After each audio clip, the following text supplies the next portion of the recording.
ದಿನಸಿ ಬೇಕರಿ ತರಕಾರಿ ವ್ಯಾಪಾರಸ್ಥರೇ ಹುಷಾರ್ ಹುಷಾರ್. ಫುಡ್ ಆಫೀಸರ್ ಅನ್ಕೊಂಡು ಅಂಗಡಿಗೆ ಬರೋರ ಬಗ್ಗೆ ಸ್ವಲ್ಪ ಎಚ್ಚರ ವಹಿಸಿ.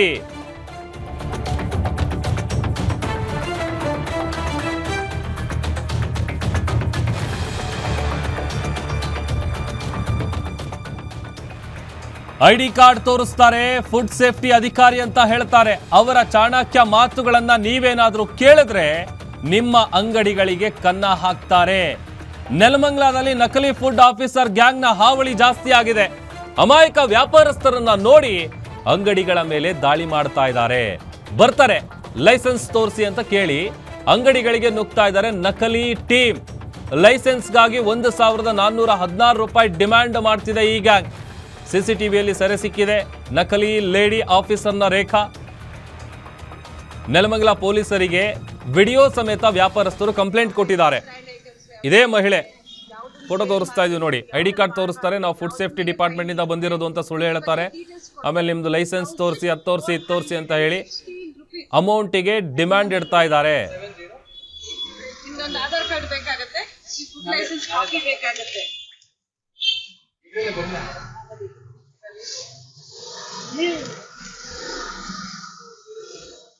Wait, I still don't. Madam Aadhaar card ಫೋನಲ್ಲಿ ಇದ್ರೆ ಸಾಕಾ?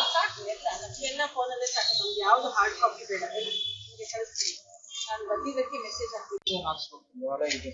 ನಾನು FSM ಅಂತ ಫುಡ್ ಡಿಪಾರ್ಟ್ಮೆಂಟ್ ಕಡೆಯಿಂದ ಬಂದಿದ್ದೀನಿ. ನಿಮ್ಮ ಫುಡ್ ಲೈಸೆನ್ಸ್ ಎಲ್ಲಿದೆ?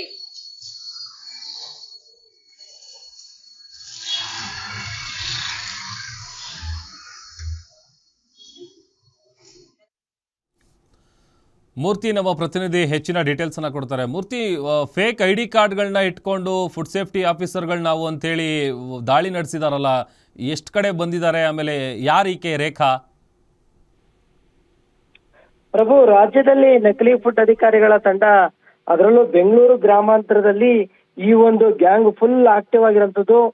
ಯಾವುದೇ ಯಾರ ಭಯವಿಲ್ಲದೆ ರಾಜಾರೋಷವಾಗಿ ಅಂಗಡಿಗಳಿಗೆ ಏನು ಫುಡ್ ಐಟಮ್ ಮಾರುವಂತ ಬೇಕರಿ, ದಿನಸಿ ಮತ್ತೆ ತರಕಾರಿ ಅಂಗಡಿಗಳಿಗೆ ದಾಂಗುಡಿ ಇಟ್ಟು ಏನು ಒಂದೊಂದು ಅಂಗಡಿಯಿಂದ 1000ದಿಂದ 2000, 3000, 4000 ಈ ರೀತಿಯಲ್ಲಿ ಏನ್ ದೋಚ್ತಾ ಇರುವಂತದ್ದು. ಫುಡ್ ಅಧಿಕಾರಿಗಳ ಹೆಸರಲ್ಲಿ ಏನ್ ನೋಡಿದ್ರೆ ಐಡಿ ಕಾರ್ಡ್ ತೋರಿಸ್ತಾರೆ, ಈ ರೀತಿ ಎಲ್ಲ ತೋರಿಸಿ ಹಣಕ್ಕೆ ಡಿಮ್ಯಾಂಡ್ ಇಟ್ಕೊಂಡು ದೋಚುವಂಥದ್ದು. ಎಳ್ಳಷ್ಟು ಕೂಡ ಅನುಮಾನ ಬಾರದಂತೆ ಏನು ಈ ಒಂದು ಮಹಿಳೆಯರ ಗ್ಯಾಂಗ್ ಏನಿದೆ, ಇದು ಅಮಾಯಕ ವ್ಯಾಪಾರಿಗಳ ಬಡಿ ಏನು ಇದು ಒಂದು ಹಣ ಹೊಡಿತಾರಂತ ಒಂದು ಗ್ಯಾಂಗ್ ಆಗಿದೆ. ಹೀಗಾಗಿ ಬೇಕರಿ ಮಾಲೀಕ ರಾಜು ಏನು ಇವರು ಹಣಕ್ಕೆ ಡಿಮ್ಯಾಂಡ್ ಮಾಡ್ತಾರಂತ ಒಂದು ವಿಡಿಯೋ ಇಟ್ಕೊಂಡು ಇವಾಗ ಪೊಲೀಸ್ ಠಾಣೆ ಮೆಟ್ಟಲೇ ಇರುವಂತದ್ದು. ಹಾಗಾಗಿ ನೊಂದ ಕೆಲವರು ಏನು ಹಣಕ್ಕೆ ಡಿಮ್ಯಾಂಡ್ ಇಟ್ಟಿದ್ರಲ್ಲ, ಆ ವಿಡಿಯೋ ಇಟ್ಕೊಂಡು ಇವಾಗ ಉಗ್ರವಾಗಿ ಏನು ಫುಡ್ ಸೇಫ್ಟಿ ಅಧಿಕಾರಿಗಳಿಗೂ ಕೂಡ ಗೇರಾಗಿರೋದು. ಮತ್ತೆ ಏನು ವಿಶೇಷವಾಗಿ ಪ್ರಭು ಗಮನಿಸಬೇಕಾದ ಅಂಶ ಅಂದ್ರೆ, ಇವ್ರು ಹಣ ಕಳ್ಕೊಂಡಿರಲ್ಲ, ಅವರೆಲ್ಲ 1000, 2000, 3000, 5000 ಒಳಗಡೆ ಹಣ ಕಳ್ಕೊಂಡಿರೋರು. ಹಾಗಾಗಿ ಏನು ಇವರು ಏನು ಪೊಲೀಸ್ ಠಾಣೆಗೆ ಹೋಗಲ್ಲ, ಹೋದ್ರೆ ಸುಮ್ನೆ ಪೊಲೀಸ್ ಸ್ಟೇಷನ್, ಕೋರ್ಟು ಅಂತ 5000 ರೂಪಾಯಿಗಿನ್ನ 10,000 ರೂಪಾಯಿ ತಕ ಖರ್ಚಾಗುತ್ತೆ ಅಂತ ಹೇಳಿ ಏನು ಸುಮ್ಮನಾಗಿದ್ರು. ಹಾಗಾಗಿ ಈಗ ಬೇಕರಿಯ ರಾಜು ಪೊಲೀಸ್ ಠಾಣೆಗೆ ಕಂಪ್ಲೇಂಟ್ ಕೊಡೋ ಒಂದು ಮಟ್ಟಕ್ಕೆ ಮುಂದಾಗಿರುವಂತದ್ದು. ಹಾಗಾಗಿ ಫುಡ್ ಸೇಫ್ಟಿ ಅಧಿಕಾರಿಗಳು ಕೂಡ ಈಗ ಏನೀಗ ಈ ತರ ಮೇಲಿಂದ ಮೇಲೆ ಆಗಿರೋದ್ರಿಂದ ವ್ಯಾಪಾರಿಗಳನ್ನ ಸಂಪರ್ಕ ಮಾಡಿ ಈ ರೀತಿ ಮೋಸ ಹೋಗದಂತೆ ಒಂದು ಅಲರ್ಟ್ ಮೆಸೇಜ್ ಕೊಡ್ತಾ ಇರೋಂಥದ್ದು. Okay Murthy, thank you. ಇನ್ನ ನಾಗೇಶ್, ಫುಡ್ ಸೇಫ್ಟಿ ಆಫೀಸರ್, ನಮ್ಮ ಜೊತೆ ದೂರವಾಣಿ ಸಂಪರ್ಕದಲ್ಲಿ ಜಾಯ್ನ್ ಆಗಿದ್ದಾರೆ. ಸರ್ ನಮಸ್ತೆ. ಸರ್ ನಮಸ್ತೆ. ಸರ್, ಬಹುಶಃ ವಿಷಯ ನಿಮಗೂ ಗೊತ್ತಾಗಿದೆ ಅಂತ ನಾನು ಅನ್ಕೊಳ್ತೀನಿ. ಫೇಕ್ ಐಡಿ ಕಾರ್ಡ್ಗಳೆಲ್ಲ ಇಟ್ಕೊಂಡು ನಾವು ಫುಡ್ ಸೇಫ್ಟಿ ಡಿಪಾರ್ಟ್ಮೆಂಟಿಂದ ಬಂದಿರೋದು ಅಂತೇಳಿ ದುಡ್ಡು ವಸೂಲಿ ಮಾಡ್ತಾ ಇದ್ದಾರಲ್ಲ ಸರ್? ಹೌದು ಹೌದು. ಏನು ಹೇಳ್ತೀರಿ? ಅವ್ರ ಬಗ್ಗೆ ಏನಾದರೂ ಗೊತ್ತಿದೆಯಾ ನಿಮಗೆ? ಸರ್ ಇಲ್ಲ, ಯಾರು ಸ್ವಲ್ಪ ದೂರವಾಣಿ ಮೂಲಕ ನಮಗೂ ಸಹ ಮಾಹಿತಿ ಕೊಟ್ಟಿದ್ದಾರೆ ಹೊರತು ಯಾರು ಇದುವರೆಗೂ ಕಂಪ್ಲೇಂಟ್ ತರ ಲಿಖಿತ ರೂಪದಾಗ್ಲಾಗ್ಲಿ ನಮ್ಗಾಗ್ಲಿ ನಮ್ಮ ಹೈಯರ್ ಅಥಾರಿಟಿ ಆಗ್ಲಿ ಯಾರು ಕೊಟ್ಟಿಲ್ಲ. ಸೊ ಅವ್ರೇನಾದ್ರು ಕೊಟ್ರೆ ನಾವು ಹೈಯರ್ ಅಥಾರಿಟಿಗೆ ಕೊಟ್ಟು ಈ ತರ ನಮ್ಮ ತಾಲೂಕಿನಲ್ಲಿ ಈ ತರ ಫೇಕ್ ಐಡಿ ಕಾರ್ಡ್ಸ್ ನ ಉಪಯೋಗಿಸಿ ಆಹಾರ ಸುರಕ್ಷತಾಧಿಕಾರಿಗಳು ಅಂತ ಹೇಳಿ ಇದ್ ಮಾಡ್ತಾ ಇದಾರೆ ಅಂತ ಹೇಳ್ಬಿಟ್ಟು ನಾವು ನಮ್ಮ ಮೇಲಧಿಕಾರಿಗಳು ಗಮನಕ್ಕೆ ತರ್ತೀವಿ.